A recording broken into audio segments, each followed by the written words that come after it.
Quran verse 76 chapter 2 Al-Baqarah, translated by Dr. Shabbir Ahmed MD.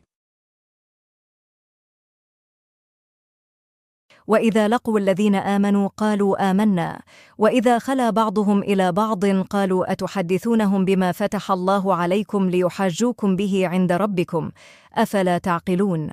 البقرة 76. And when they meet with those who have attained belief, they say, "We have attained belief." But when they meet each other in private, they say, "Would you inform them, the Muslims, of what God has disclosed to you? Therewith they may engage you in argument before your Lord. Will you not then use your sense?